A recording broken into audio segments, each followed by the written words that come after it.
کیونکہ ہم اس کو ریٹیلیٹ کریں گے.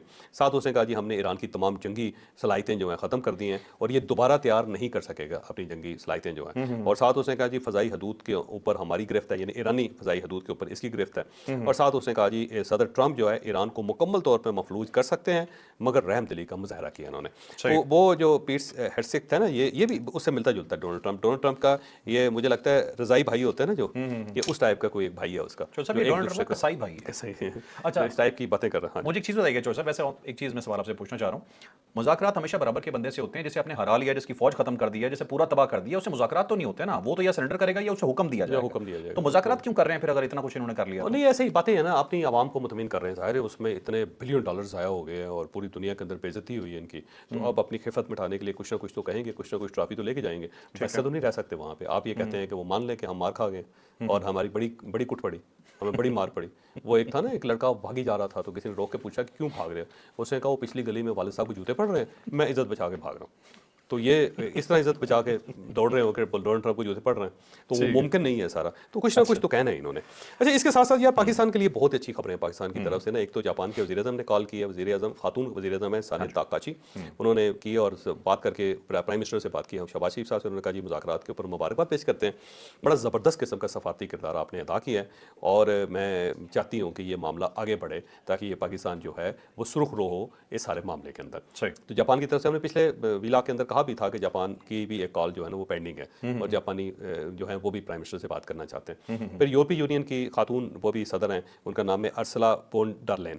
اچھا اس نے بھی فون کیا اور اس نے ساتھ ہی اس نے کہا جی کہ لیبنان پہ حملے فوراً بند ہونے چاہیے, اس کا بیان بھی ہے. اور بیان سے اس نے کہا پاکستان کا شکریہ بھی ادا کیا ہے کہ پاکستان نے کمال کیا ہے. ساتھ اس نے کہا کہ حملے بند نہیں ہوتے تو یہ سارے پروسیس کو ڈی ریل کر دے گا. اگر حملے بند نہیں ہوتے, لیبنان کے اوپر حملے بند نہیں ہوتے, پاکستان نے جو کچھ کیا ہے وہ سب کچھ ختم ہو جائے گا.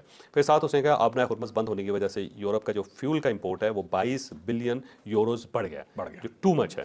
جو اس نے کہا کہ 22 بلین یوروز جو ہیں اس کا بڑھ گیا ہے. یہ تو میرا خیال ہے ان میں سے ہمیں کوئی 10% بھی دے دیتے نا, یہ 15% بھی ہمارے پاس آ جاتا تو ہم دوسرا قرضہ بھی ادا کر دیتے. ہم سارے قرضے ادا کر دیتے. اتنا زیادہ نقصان جو ہے انہوں نے یورپ نے صرف پیٹرول کی پرائسز کی وجہ سے کر دی ہے اور پورا یورپ بڑا پریشان ہے. اور اسے کہا جی امریکہ جو ہے وہ اس کو بہرحال اس سارے عمل کو بہتر بنانا چاہیے تاکہ مذاکرات ہو سکے اور اس کا نتیجہ نکل سکے. مجھے لگتا ہے کہ امریکہ جو ہے نا یہ تیل کے اوپر آبنائے ہرمز کو روک کے یہ جو آئل کا کرائسس ہے اس کو ڈبل کرنا چاہتا ہے تاکہ ساری دنیا جو ہے امریکہ سے تیل خریدنے پر مجبور ہو جائے. جب ایک ہی سورس بچے گا آپ کے پاس تو کیا کریں گے آپ پھر؟ تو مجھے لگتا ہے ڈونلڈ ٹرمپ نے ایک مرتبہ اس چیز کو انجوائے کرنا چاہتا ہے کہ وہاں پہ جو امریکن پورٹس ہیں ان کے سامنے ٹینکر کھڑے ہوں, بحری جہاز کھڑے ہوں, اس کی تصویر کھینچ کے پھر اسے ٹویٹ کرے اور کہے دیکھا. پیٹ ایکسٹ کا آج کے بیان میں ایک چیز شامل تھی, اس نے کہا جی کہ اگر ٹرمپ چاہتے تو ایک ہی دن میں ایران میں سب کچھ ختم کر سکتے تھے, لیکن انہوں نے رحم کیا. تو مجھے وہ چنگیز خان کا یاد آ گیا کہ کسی عورت نے کہا, انہوں نے پوچھا جی کبھی رحم آیا آپ کو؟ اس نے کہا ایک عورت کا بچہ ڈوب رہا تھا تو میں نے نیزہ مار کے اٹھا کے اسے دے دیا, یہ اس کا رحم تھا. تو رکھ لے, یہ تو رکھ لے. کیا بات.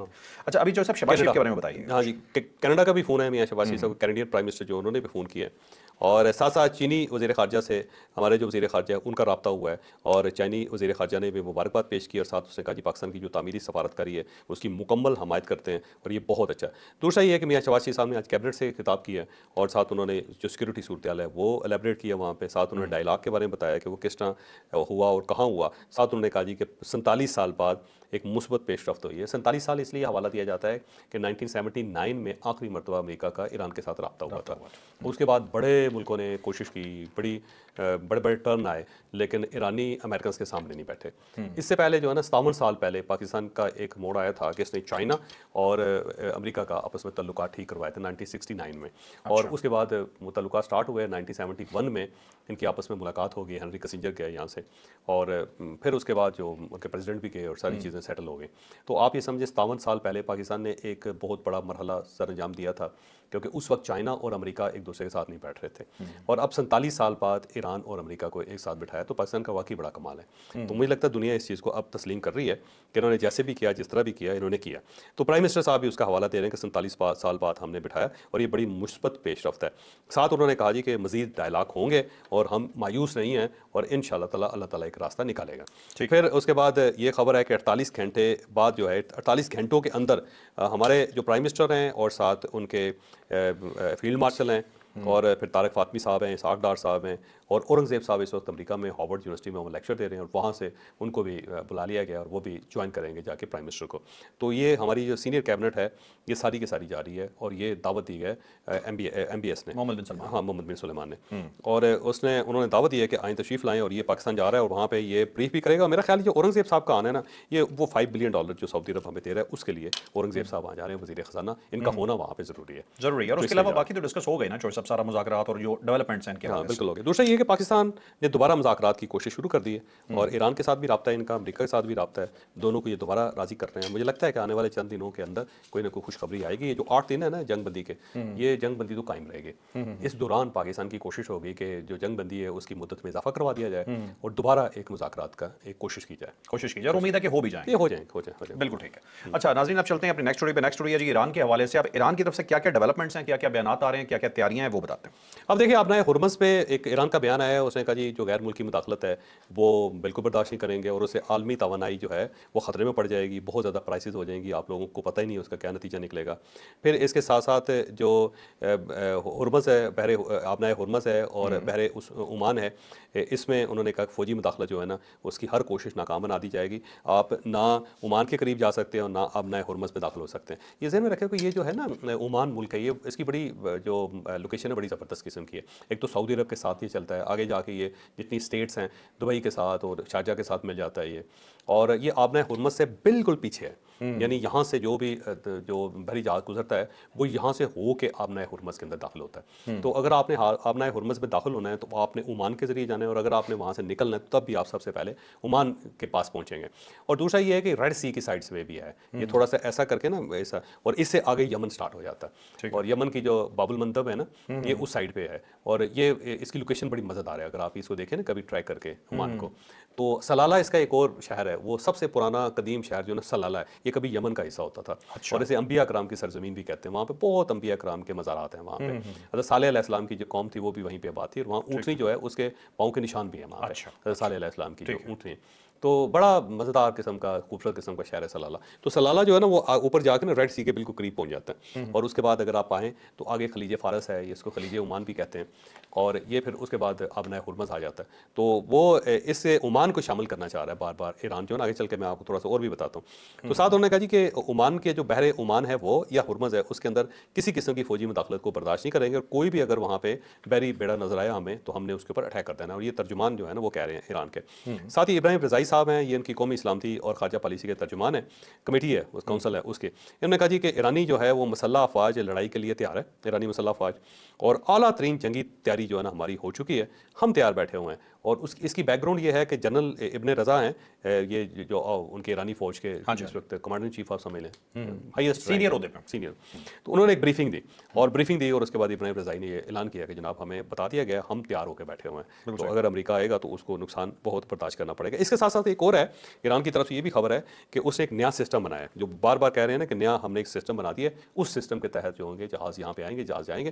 اس نئے سسٹم کو انہوں نے یہ کیا ہے کہ پہلے جو جہاز آتے تھے اس کے لیے ٹول ٹیکس انہوں نے رکھا ہوا تھا کہ ٹول دیں گے تو پھر جائیں گے. اس کو چینج کر کے انہوں نے سروسز فیس کر دی ہے. اور یہ جو سروسز فیس ہے نا یہ ہر جگہ پہ ہے. مثلا اگر آپ نہر سویز سے گزرتے ہیں تو آپ کو سروسز فیس دینی پڑتی ہے. اگر آپ پناما لیک سے گزرتے ہیں، پناما کینال سے، تو وہاں بھی آپ کو یہ فیس ادا کرنی پڑتی ہے. لیکن وہ تو آرٹیفیشل ہے نا، جو صاحب خود بنائی ہوئی ہیں، یہ تو قدرتی ہے. قدرتی کے ہاں قدرتی یہ پہلے ہی ہوگی جس کے اندر یہ سروسز ہو سکتا ہے. وہ یہ کہیں گے جی ہم کو صاف کرنا پڑتا ہے، اس کو ٹھیک کرنا پڑتا ہے، اس کی حفاظت کرنی پڑتی ہے. کون گندا کر کے جاتا ہے؟ تو اس کے بعد انہوں نے کہا کہ جو سروسز فیس ہے نا اس لینے کا فیصلہ کر لیا، اور اس میں یہ عمان کو اپنے ساتھ شامل کرنا چاہتے ہیں. اور یہ ان کے ساتھ ایک معاہدہ کریں گے، اور عمان اور ایران دونوں مل کے یہ سروسز چارجز جو ہیں ان کو وصول کریں گے اور پھر آپس میں تقسیم کریں گے. یہ میرا خیال ہے انہوں نے بڑا اچھا کام کیا ہے. اس کی وجہ یہ ہے کہ عمان کے اوپر امریکہ کو بھی اتفاق ہے، یورپ کو بھی، یہ عمان وغیرہ کے ساتھ کوئی اعتراض نہیں ہے. تو یہ انٹرنیشنل باڈی کو عمان کے ذریعے انگیج کرنا چاہ رہے ہیں. اچھا بالکل ٹھیک ہے. تو یہ تھا ناظرین آج کا اسپیشل ویلاگ. ایک چیز بس آپ یاد رکھیے گا، میں نے تو بڑی اچھی طریقے سے یاد رکھی ہوئی ہے کہ پاکستان کے خوشی کے موقعوں پہ اور پاکستان کے مشکل مواقعوں پہ جو لوگ ہمارے ساتھ نہیں اور جن لوگوں نے پاکستان کے خلاف پروپیگنڈا کیا، انہیں بھولنا نہیں ہے. اور میں یہی ریکویسٹ کروں گا کہ ہماری حکومت پاکستان جیسے ہی فری ہوتی ہے تو خاص طور پہ ان لوگوں پہ ذرا دیکھے کہ کس نے کیا کیا کردار ادا کیا ہے، اور باقاعدہ ان کے خلاف ایکشن ہونا چاہیے. پاکستان کے خلاف کوئی بھی بات ناقابل قبول ہے. Like share subscribe. اجازت دیجیے. اللہ حافظ. پاکستان زندہ باد.